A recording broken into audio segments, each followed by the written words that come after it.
We're beginning a new series on something I've prayed and thought about discussing for literally years, and I never have because I just wanted to make sure that the truths were gelled in my own mind before I had the confidence to share them with others. You know, I feel a great responsibility as your pastor, and the Bible talks about the book of James, don't be anxious to be many masters, knowing you'll receive a more severe judgment or fiercer condemnation. And so when you teach, you want to make sure you're teaching the truth because you're accountable for that.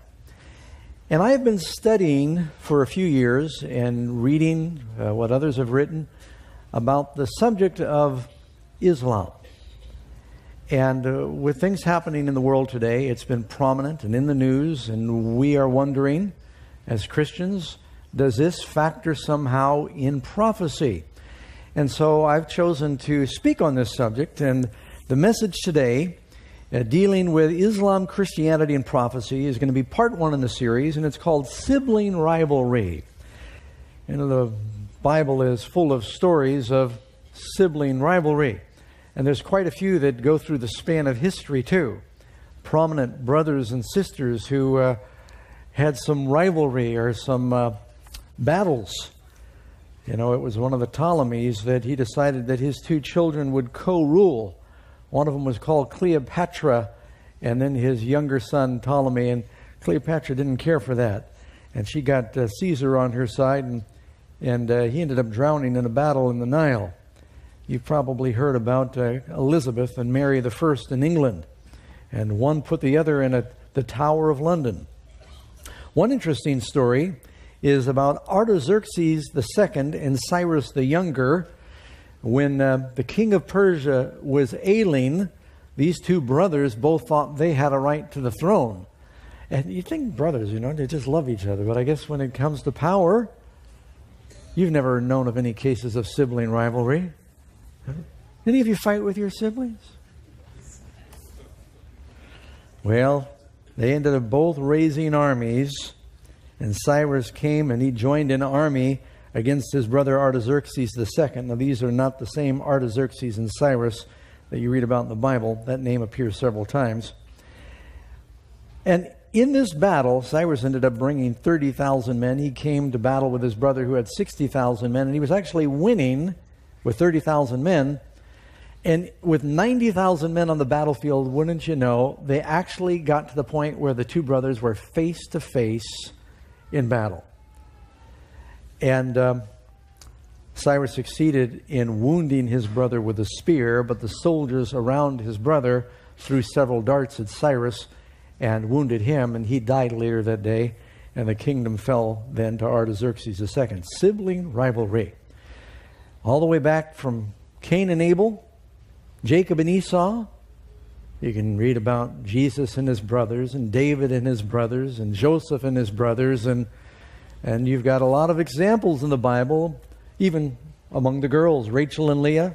You ever read about the arguments they had fighting over the same husband? But one of the great examples of what has become a sibling rivalry deals with the two oldest sons of Abraham, the oldest being Ishmael, and the second being Isaac, and who was the rightful heir for that patriarchal blessing. And the contest that begins in the book of Genesis continues today in the world. We're going to be looking at that in just a moment. Now, first I'd like to just state some of what is obvious. Right now there are about 7.4 billion people. The nation of Islam, or the people of Islam, is a great nation of people. There are about 7.4 billion people in the world today. Christianity is by far the biggest religion at present, with about 2.2 or 31% of all the people on earth. Islam is in second place with 1.7 adherents. That's 23%. Now, what's interesting is, according to a Pew Research study, Muslims are growing much faster. And it is estimated that by the year 2050, while the world population is only going to grow about 35%, the population of the Muslims in the world is going to grow 73%. And it will be the largest religious group in the world, if present trends continue. By 2050, there'll be 2.8 billion Muslims in the world. Now, this is something that, and it's a religious belief that has some similarities in their history with Christianity that we'll talk about. Some of you are wondering, is the Christian God and the God of Muslims the same? Got to come next week. I'm not answering that question today. And if you want to know more about the history of Muhammad, I'm going to be dealing more about that. If you want to know about Daniel 11, we're going to delve into that a little bit. Got to keep coming. But, you know, when you look at the headlines today, we hear about terrorism, and it's often in connection with Islam. And people wonder, you know, we hear about ISIS, and ISIL, and IS. What does all that mean? Well, ISIS has come to be an acronym for the Islamic State of Iraq and Syria. Sometime you'll hear President Obama use the word ISIL. And it's similar. That means the Islamic State of Iraq and the Levant. Now, that's an interesting phrase because I've got a map here that I think is on the screen. Why don't you put that up, Cheryl? I see it on my monitor. I want folks to be able to look at that. The territory of the Levant not only includes Iran, Iraq, Syria, Jordan, Lebanon, but it includes Israel. It's an ancient territory that really claimed all the land right to the Mediterranean. And so some use that phrase because they're sort of taking Israel out of the picture. They're wanting to form, out of all these fragments of the Islamic countries, one mighty central power. That's what Saddam Hussein was after, and he hoped that he could recapture the glory of the days of Nebuchadnezzar, a world empire.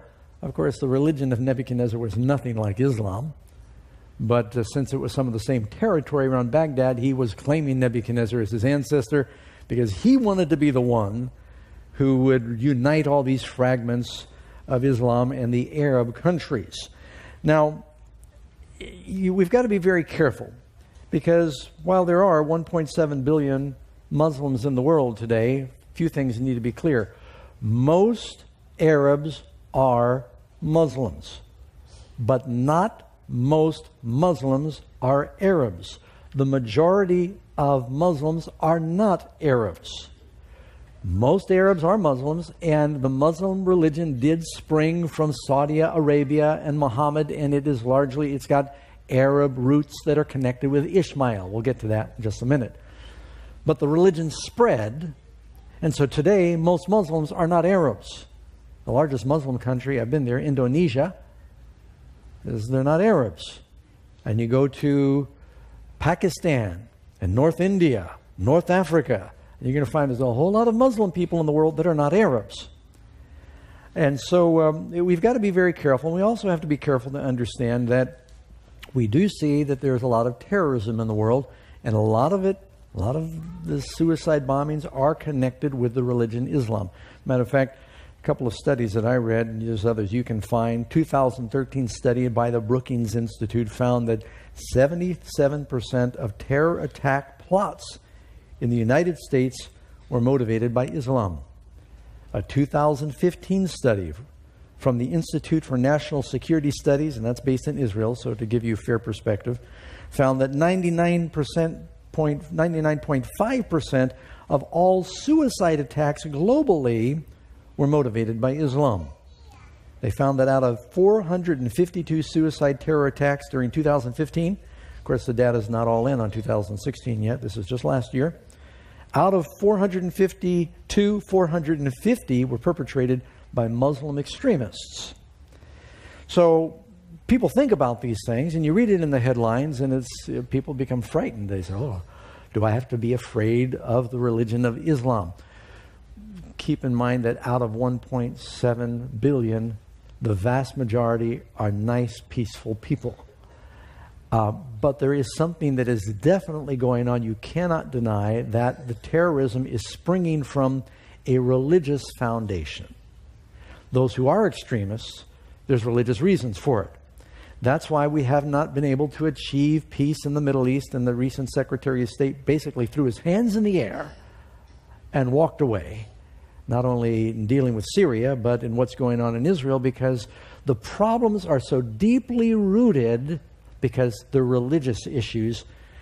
And as long as the Jews and the Christians and the Muslims base their faith on different books, whereas Jews and Christians have pretty much the same book. We have the New Testament, but the Muslims put the Quran as a priority. They also claim some value in the Bible, but not the same way that we do.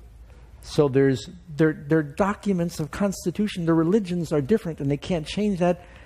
You just don't see it going away unless they change their book. It's entrenched. And the battles that you're going to see going on in the world today go way back. Recently, CIA Director John Brennan, and in a similar meeting where also the FBI both addressed the problems with ISIS and ISIL. According to Director Brennan, he said, Iraq and Syria have been so thoroughly damaged by warfare, sectarian conflict, and killing, it is unclear that they can ever be put back together again. Those nations we once knew as Syria and Iraq, and it may spill over into Jordan and Lebanon and some of these other countries, Tunis, Africa, Yemen, they're unraveling and the borders are changing. And he says he doesn't think they'll ever be put back together again the way we know them now. He went on to say he believes that ISIS will remain a presence inside Syria and Iraq for quite a while to come. I do not think a number of them are going to remain a challenge for the United States as well as other governments.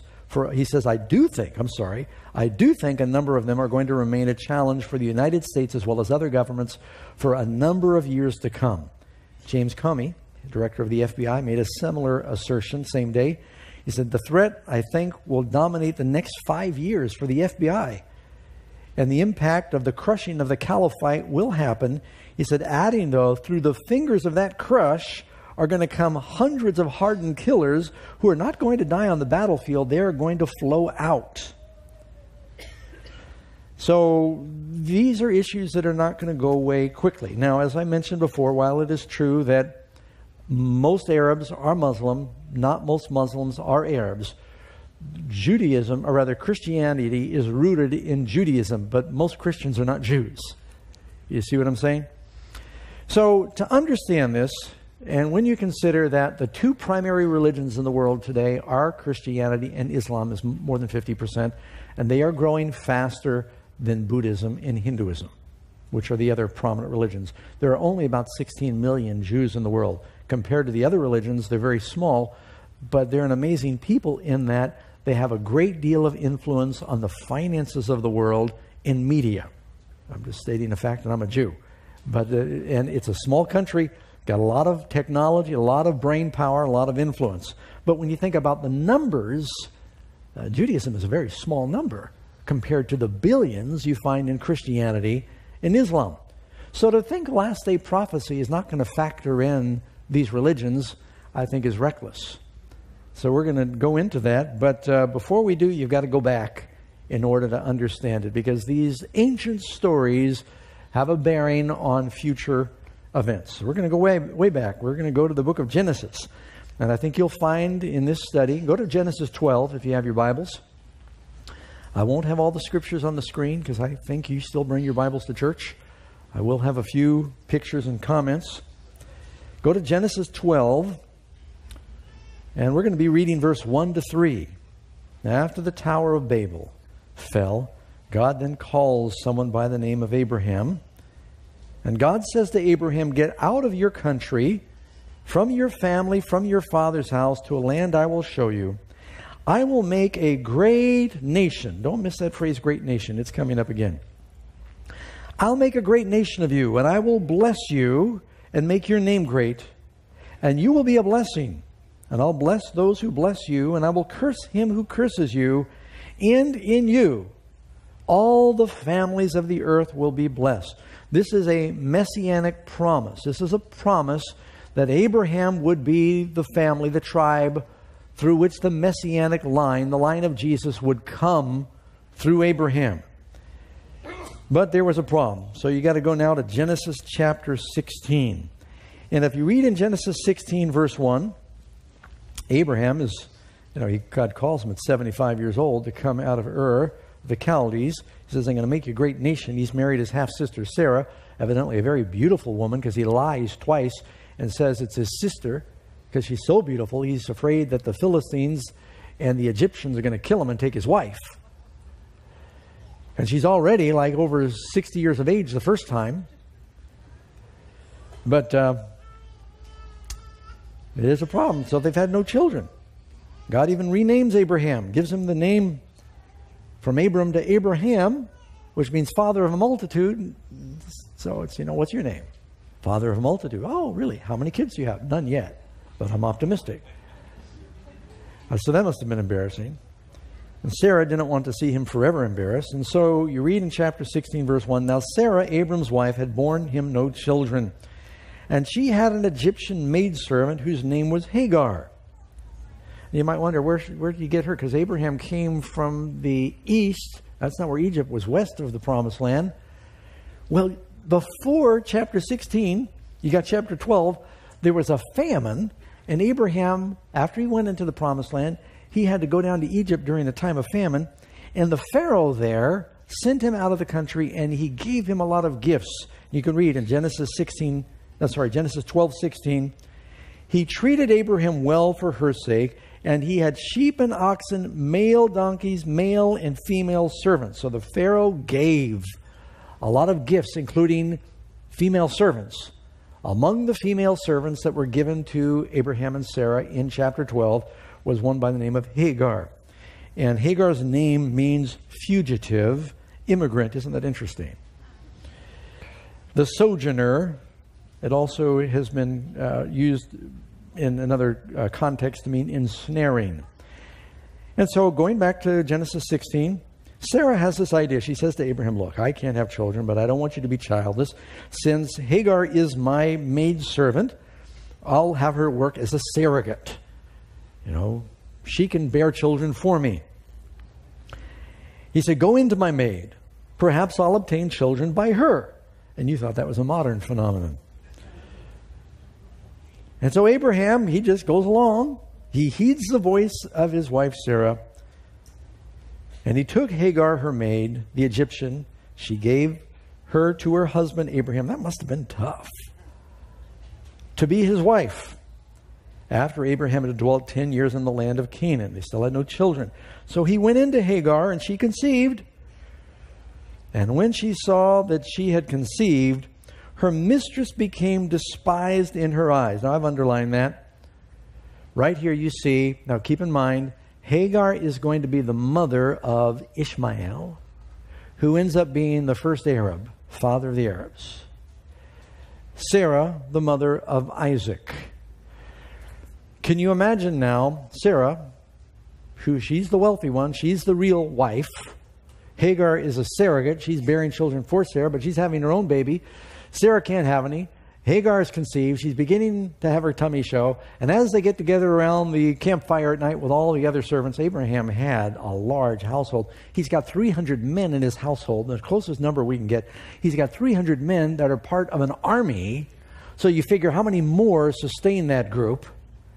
And, it's like 2,000 people plus in his household. And they gather around the campfire, and he offers sacrifice for everybody, and they tell stories. And there's Hagar strutting around, rubbing her belly, and she's looking at Sarah saying, too bad you can't have any children. God must have cursed you. Do you remember how Peninnah, the wife of Elkanah is the father of Samuel, Peninnah persecuted Hannah because Hannah couldn't have any children. Why, women can be vicious. When it comes to rivalry for a man. Can I get an amen on that? See what I'm saying? You see it in the Bible. Look at Rachel and Leah. They're fighting with each other. And so Hagar starts to despise you. You've got the money. You're the real wife. And there's this animosity, this rivalry, because the attitudes of the mothers get transferred to the children. So the rivalry between the two, wait, I'm not done. her mistress became despised in her eyes. Matter of fact, I've been reading out of my notes. I got to jump to Genesis 16. And I'm going to look at this with you. And then Sarah says to Abraham, I'm in verse 5, my wrong be upon you. I know I gave you my maid, but it's your fault. My wrong be upon you. When I gave my maid into your embrace, and when she saw that she had conceived, I became despised in her eyes. The Lord judged between you and me. Doesn't that sound like a marriage? And Abraham said, look, it was your idea, but you should have known better. That's the way I'm reading it. I'm sorry. So Abraham said to Sarai, look, she's your maid. She's in your hand. I mean, here he is. First he complies. He says, okay, I'll marry her. Then he says, he complies. He says, okay, do what you want. She's your maid. You're the mistress. She's the servant. Do as you please. And when Sarah dealt harshly with her, so now the animosity is not just coming from Hagar towards Sarah, it's coming from Sarah towards Hagar. You see, it's going both ways. When Sarah dealt harshly with her, she runs. I don't know if that means she beat her or what happened. She fled from her presence. Hagar takes off and she heads for the hills. Now the angel of the Lord found her by a spring of water on the way to Shur. And he said to Hagar, Sarah's maid, Hagar, where have you come from and where are you going? That's a question we all ought to ask. She says, I'm fleeing from the presence of my mistress Sarai. Sarai back then. And the angel of the Lord said to her, return to your mistress and submit yourself under her hand. Well, that must have been tough. And the angel of the Lord said, I will multiply your descendants exceedingly, so they will not be counted for multitude. You might make a note of that, because that's what God had promised about Isaac. And the angel of the Lord said to her, behold, you are with child, and you will bear a son, and you will call his name Ishmael, because the word El in the Bible means God. Daniel, Rachel, Michael. And some draw, there's a connection between Allah and Elohim, but I'll talk about that more next week. Ishmael means God hears. I've heard your cry. She's, you can't blame Hagar. I was a servant in Egypt. I got handed over by the Pharaoh to this guy named Abraham, speaks a different language. I've struggled with the language. Then she hands me over to Abraham, says, you're supposed to have a baby for me. And so here I have a baby, and I'm thinking maybe I'll get a promotion. I won't just be a slave. I'll be at least a concubine. And Sarah gets all upset, and she beats me. And what have I done? You can understand Hagar's not feeling good about it. And Sarah's thinking, what have I done that I can't have a child? You're with child, you'll bear a son, call his name Ishmael, because the Lord has heard your affliction. Notice, verse 12, he will be a wild man. His hand will be against every man, and every man's hand against him. And he will dwell in the presence of his brethren. That sounds like a conflict. There would be some animosity between Ishmael and other people. And he'd dwell in the midst of his brethren, but they would have a hard time assimilating with other people. And there she called the name of the place, because God spoke to her, you are the God who sees. For he said, here I've also seen him who sees me. Therefore the well, where God appeared to her, was called Beer-lahai-roi, between Kadesh and Bered. Anyway, so you see there's this conflict between Hagar and Sarah. Now, if you go to chapter 21 of Genesis, and you see that it continues to increase. So the child, Ishmael, he grew, and he was weaned. Oh, wait, I left a very important point about. You got to go back where Abraham then has a vision where God appears to him and he says, I'm going to give you a son. And Abraham's going, well, you did give me a son. His name's Ishmael.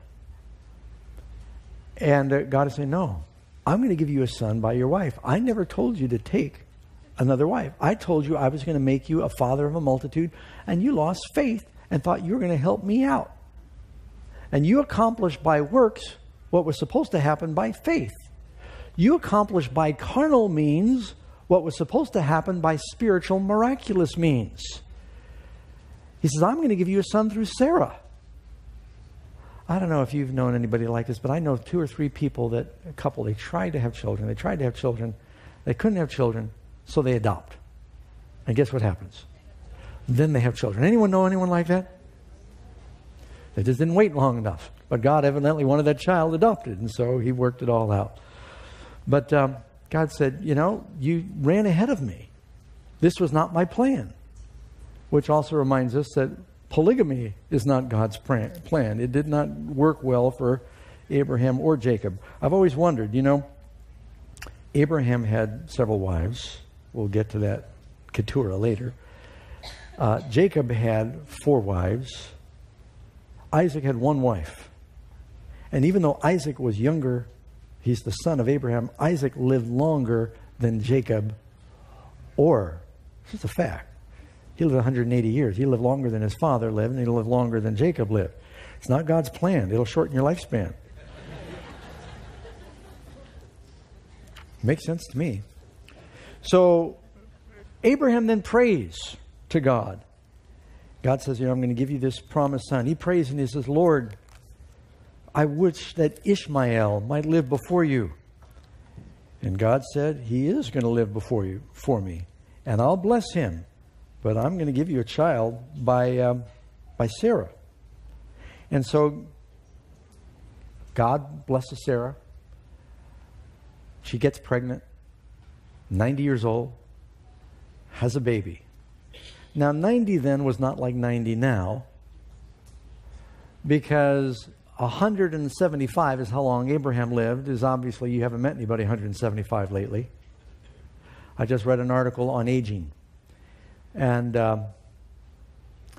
with all the progress that they're making in genetics, they did a study, I can't remember, I just read it on the plane, some reputable organization. And they said they've come to the conclusion that the maximum lifespan for man, that with all of our technology, he's still not going to get beyond 115 years. Because even though you might do things that will improve his lungs and improve his heart, there are just so many systems that all begin to fail. That is sort of like the max of what a human right now with our genes can hope for. Now, I know they're all hoping for a magic pill, and Google and people have invested all this in trying to extend the lifespan. But, it says back in the Bible, our days of our years will be 70, and if by reason of strength they're 80, there's much sorrow and aches and pains. Abraham lived 175. Isaac lived 180. The last really old person in the Bible was Jehoiada, high priest, lived 130. Remember the high priest in the days of Joash the king? That's the last real long liver in the Bible. Rumor is he had a liver about that long. No, long liver. Dumb joke, sorry. So when it says that Sarah was 90 back then probably looked like 60 now, which would still be pretty amazing. And so they were just astounded. Now, of course, you've got Elizabeth in the New Testament who also has a baby in her old age. So she has this son, and they're all celebrating. And finally, when the boy is weaned, Isaac is weaned, they have a party. And now I'm in Genesis 21, verse 8. And Sarah saw they're having a family party, and everybody's celebrating, except how do you think Hagar feels? She had the boy, but Sarah now gets pregnant, and her boy, who she thought was going to inherit everything, suddenly he becomes a little more than the servant's kid. And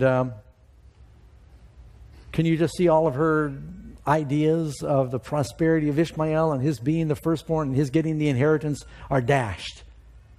And everybody at the party that Abraham throws for the weaning of Isaac, and they weaned him later then. It may have been 4 or 5 years old. You remember when Samuel was weaned, he was brought to the temple. Had to be a little older than we wean them now. And everybody's celebrating, and they're clapping, and they're, what do you call it? They're gushing over the baby. And Hagar is folding her arms, and she's stomping around. And Ishmael sees how mom feels, and he says, I was the spoiled prince. And now it's Isaac. And he can't contain himself, and he begins to taunt and mock Isaac. Sarah saw, I'm in Genesis 21:9. Sarah saw the son of Hagar, the Egyptian, whom she had borne to Abraham, scoffing.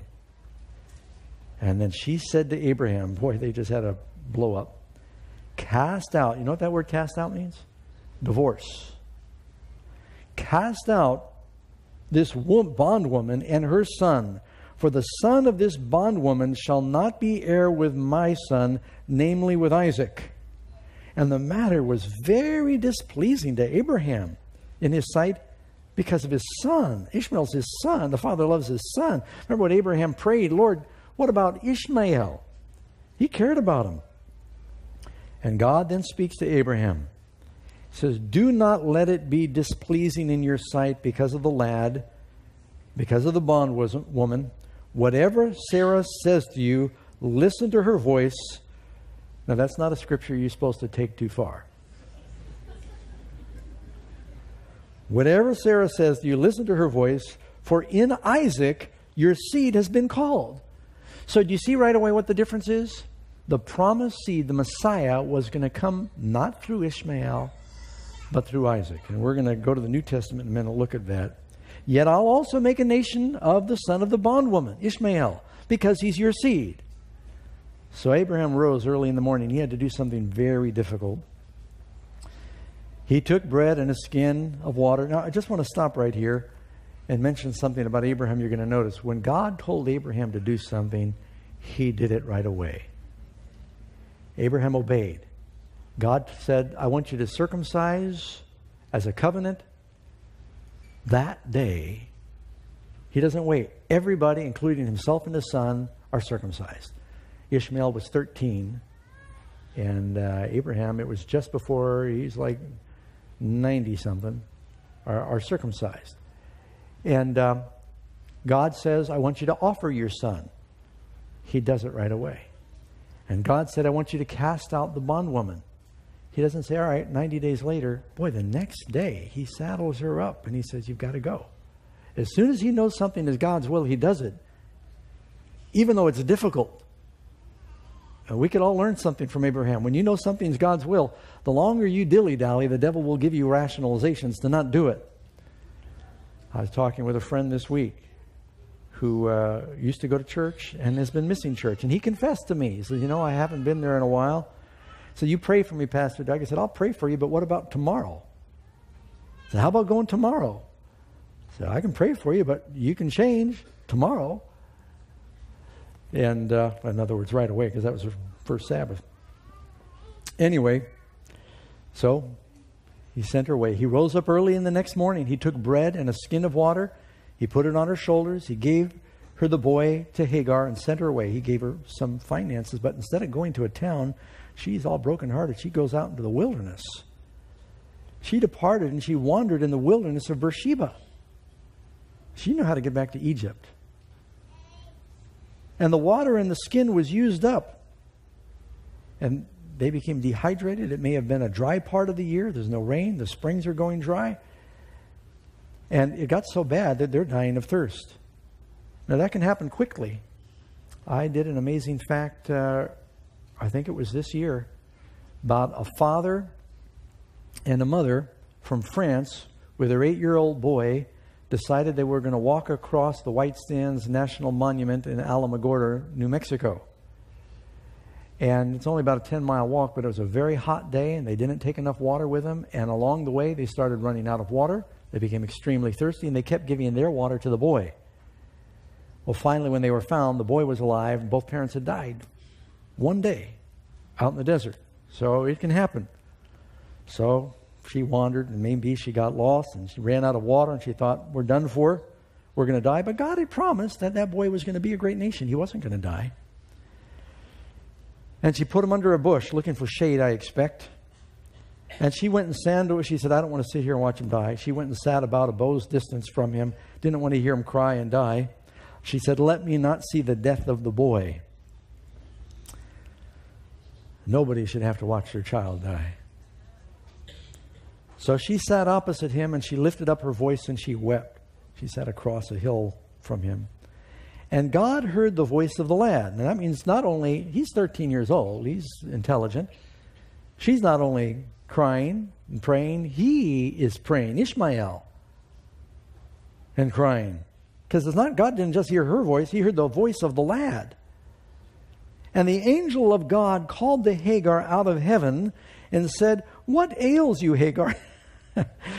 Did God know? "What ails you, Hagar? Fear not, for God has heard the voice of the lad where he is. Arise, lift up the lad, and hold him with your hand. I will make him a great nation." Then God opened her eyes, and she saw a well of water. Isn't it amazing how God helps you find water at the last minute? I remember being lost in the desert, and on 2 occasions. Once I actually called Karen. I was out in Nevada with my friends. We ran out of gas, and we ran out of water, and we were in the desert, and it was very hot, and I had Stephen with me. And we were worried because we thought we were going to take a shortcut back to where we knew water was, and it ended up being a long way around. And we realized we're not going to get back without running out of gas. I called her. I got to the top of a hill. I got a signal. I said, "Well, Karen, we're okay, but we're out of water and we're out of gas." And we're lost. And we found a spring. Way up in this mountain, we found a spring. We started digging. And cows had also found the spring. And so we had to dig and try and clean it out. When we first filled our first little empty plastic water bottles, Stephen said, "I'm not drinking that," because it was cloudy.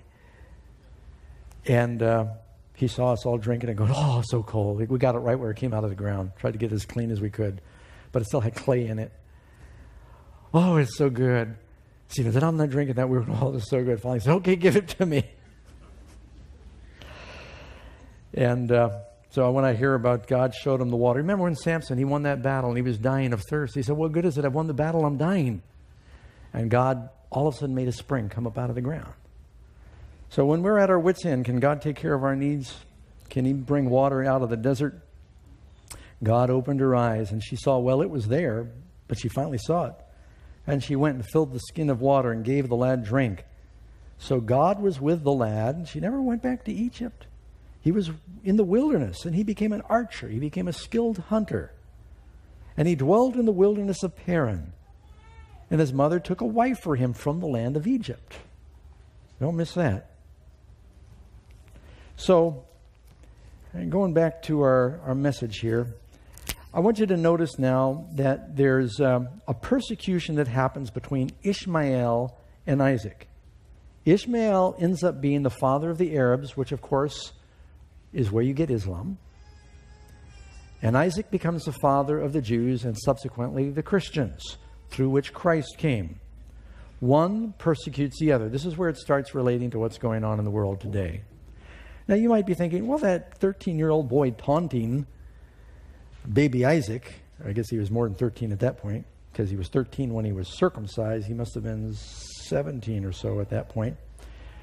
How can that be persecution? Listen to what Paul says in Galatians 4. Speaking of Isaac and Ishmael, Paul says, "But as then he that was born after the flesh, Ishmael, persecuted him that was born after the Spirit, even so now it is." Paul says what happened there between Ishmael and Isaac was a persecution of one against the other. I also want you to notice, you go to Genesis 37:28, when Joseph was sold. Now, Simeon wanted to just kill Joseph. Reuben wanted to save Joseph. Judah wanted to sell Joseph. You wonder why Joseph ended up putting Simeon in jail until the brothers came back. He was probably the chief instigator, wanted him murdered. Reuben tried to sneak him away, but Judah said, "Hey, why kill him? He's our brother. Let's sell him. Make a profit." Who did he sell him to? Let's read it. Genesis 37:28. Then Midianite traders, what are they called? Midianite traders passed by, so the brothers pulled Joseph out of the den, and they sold him to the Ishmaelites. Midian was another son of Abraham by the wife he married after Sarah died, named Keturah. He had several sons with her. So there's never a problem with the virility of Abraham, because he had children pretty late in life. Midian, and I want you to know that the Ishmaelites, because they were traders, they intermarried a lot with the other sons of Abraham. And so among the Arabs, you're not only going to find the descendants of Ishmael, who was the oldest, but there's some intermarriage going on with Midian and the other sons by Keturah that happens. And I'll prove that in just a moment. Something I want you to notice. Now, let me tell you what I'm going to say in concluding this message. I'm not quite done, but the point I'm trying to wrap up. These two sons of Isaac and Ishmael are in some respects parallels. There's almost like they're polar opposites. But I want you to notice 12 princes. You know what the odds are of having 12 sons? I was looking that up today, or this week rather, and I read about Jay and Kateri Schwant of Rockford, Michigan. They had 12 sons, no girls. And they calculated the odds of that happening are 1 in 4,000. It's like really a jackpot. I was on the airplane this last week coming back from Maryland. I sat between two brothers. And I was kind of hoping for an aisle or window seat. One of them wanted the aisle, one of them wanted the window, so I had to sit between them. And I looked at them and I suspected they were brothers. Started talking to them, the two boys, homeschooled, Christians, coming back from a convention. I told them I was a Christian. They were happy to talk to me. And they said, yeah, we're 2 of 7 brothers, no girls. I said, well, that's really something. I said, I actually know another family in our church where they have 7 boys, no girls. This family had 12 boys. I think the picture of them up there on the screen. Since the report I read, I looked, checked up online. She got pregnant. Everyone was so excited. She had 1 more. What do you think? Another boy. 13 boys. So it's not that common, but it does happen. But how common would it be in one family for 2 boys to have 12 sons and at least 1 daughter? Do the math on that. Well, you know, that's what happened with Ishmael and Jacob. I'm not talking about Ishmael and Isaac, but Jacob is the son of Isaac. Notice here. They have 12 sons. Genesis 17:20. As for Ishmael, we're backtracking a little to repeat and emphasize something. As for Ishmael, I've heard you.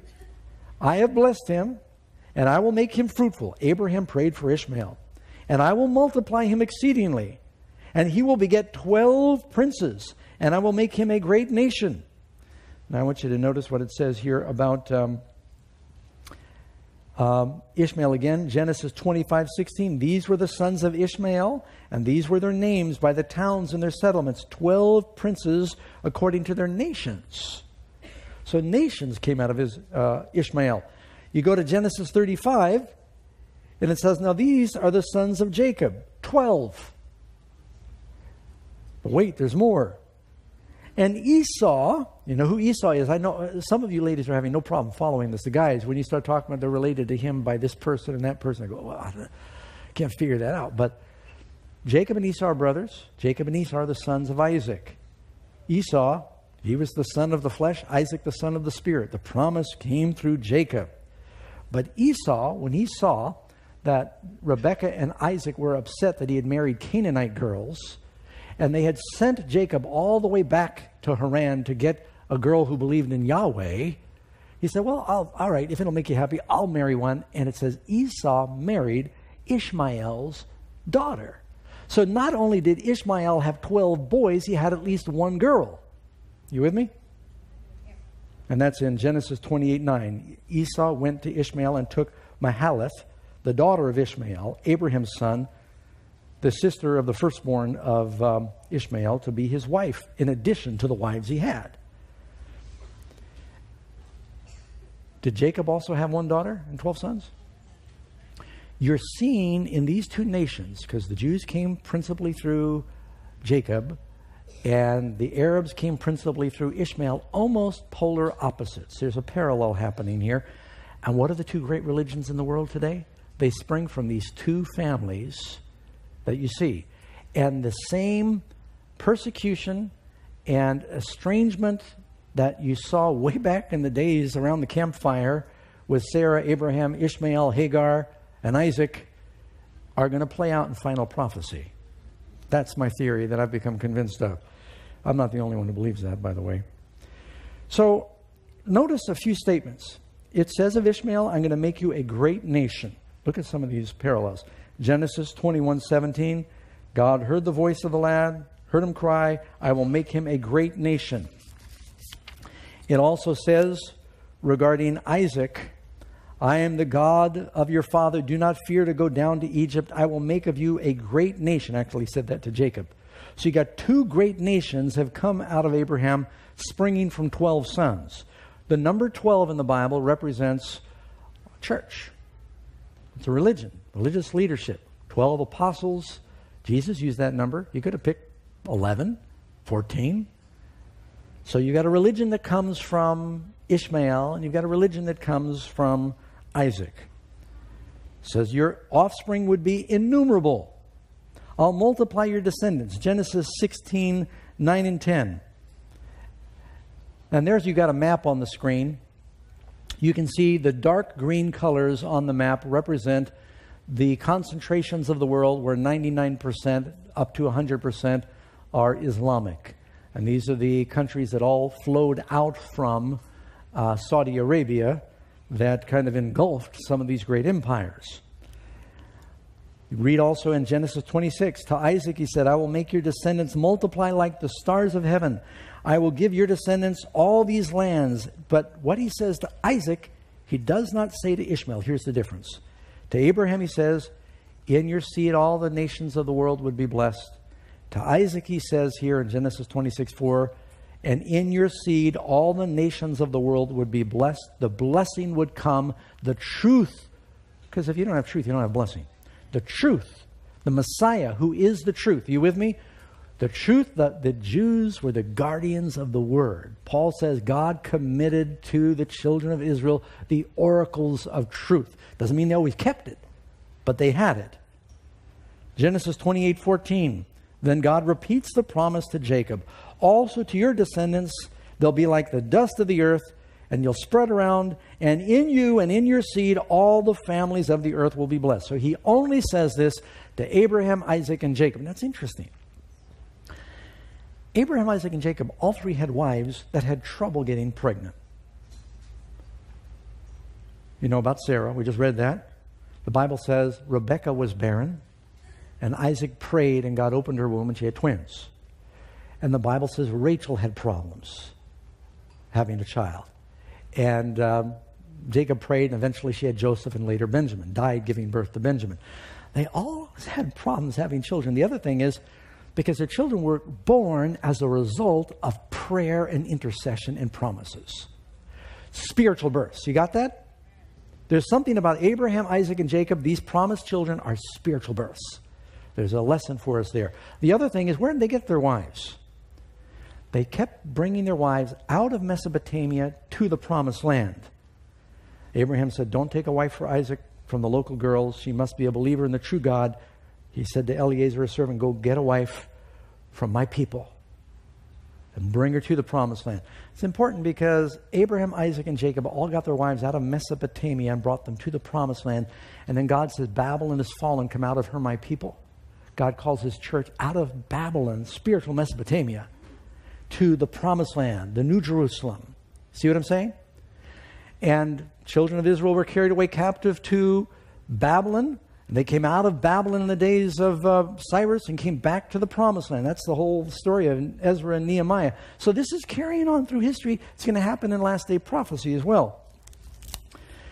Now I want you to notice there's a number of parallels between Isaac and Ishmael. Isaac comes into the world as a result of faith.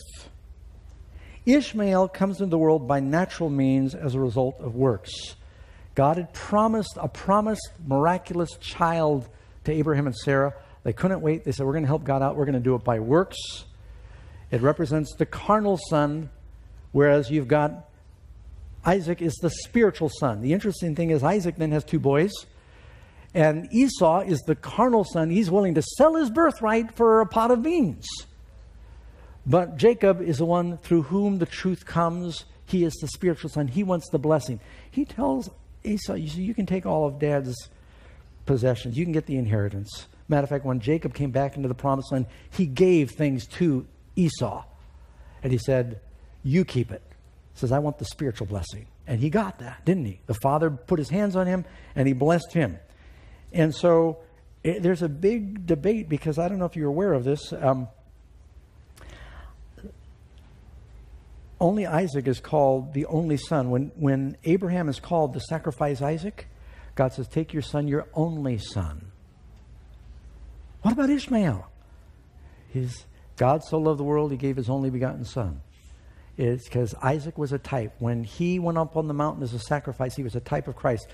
It's like Moses was never supposed to strike the rock twice. He messed up the symbol. Abraham was not supposed to have a child of the flesh. He was just supposed to have the child of the promise. Something else that's interesting is in Islam, they refuse to accept that Abraham offered Isaac. They say Abraham offered Ishmael. Now, you can't believe both the Quran and the Bible, because there's major conflicts in the teachings there. You read the book of James 2:21. Was not Abraham our father justified by works when he offered Isaac? You have to reject the Old and the New Testament to believe the Quran. It says it was Isaac. It was not Ishmael. That was the son. Look at some of the differences. One is a hunter. The other is a farmer and a shepherd. Isaac planted and God gave him 100-fold. There's a couple more parallels here and we're going to wrap this up. God names Isaac and Ishmael. They both were named by God. But the name of one comes from the father and the name of the other comes through the mother. Ishmael dies surrounded by family. Jacob and Isaac died surrounded by family. Isaac goes east to get his wife. Ishmael goes west to Egypt to get his wife. They're opposites. Isaac's wife is chosen by the father. Ishmael's wife is chosen by the mother. Maybe I'll close by taking you to Galatians 4. Listen to what Paul says. We're jumping to the New Testament. Paul says what happened to Ishmael and Isaac is an allegory that applies to us today. Paul says, tell me the truth, you who desire to be under the law.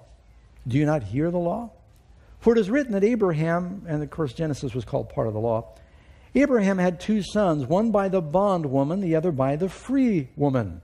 But he who was of the bondwoman, Ishmael, was born according to the flesh, and he of the free woman, Isaac, through the promise, which things are symbolic. For these are the two covenants, one true, one false. One from Mount Sinai, which gives birth to bondage, which is Hagar. Is anyone saved under the bondage of Hagar? Well, I'm telling you what Paul says. It's bondage. For this Hagar is Mount Sinai in Arabia. Where? Arabia. Where does Muhammad have his vision? Where is Islam born? It's Arabia. And corresponds to Jerusalem, which now is, and in bondage with her children. But Jerusalem above is free, which is the mother of us all. For it is written, rejoice, O barren, you who did not bear, break forth and shout, for you who are in labor. For the desolate has many more children than she who has a husband. Now we, brethren, as Isaac was, are children of promise. But as he who is born according to the flesh, Ishmael, then persecuted him who is born according to the Spirit, even so it is now.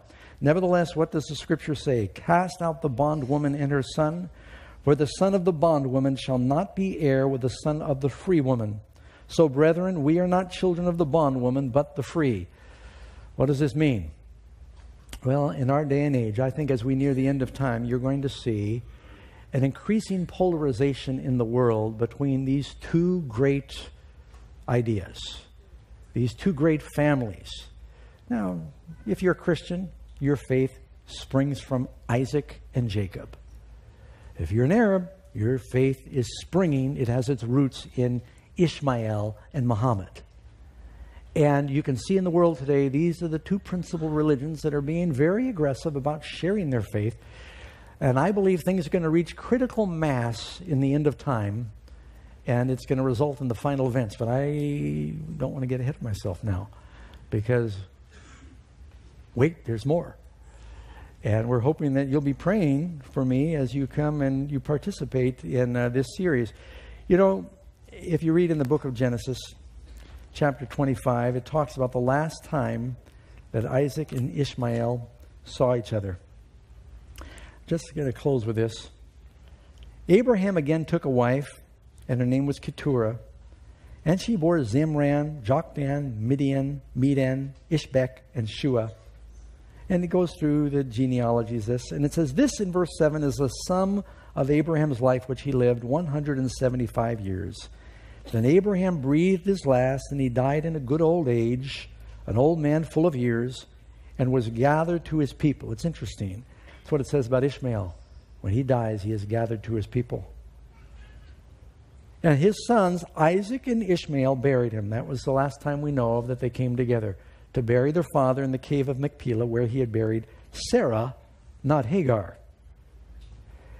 And then you jump ahead here, it says, now this is the, verse 12, this is the genealogy of Ishmael. And it says, Ishmael died, and he was gathered to his people. And these are the sons of people of the east. And then it goes into the genealogy of Isaac. So here in Genesis, at the end of Abraham's life, it immediately creates two pillars. It's got the genealogy of Ishmael. Then it says the genealogy of Isaac. It's basically saying these are going to be the two strands that you can follow. Even here we are at the end of time, and they're still at odds. And I think that you're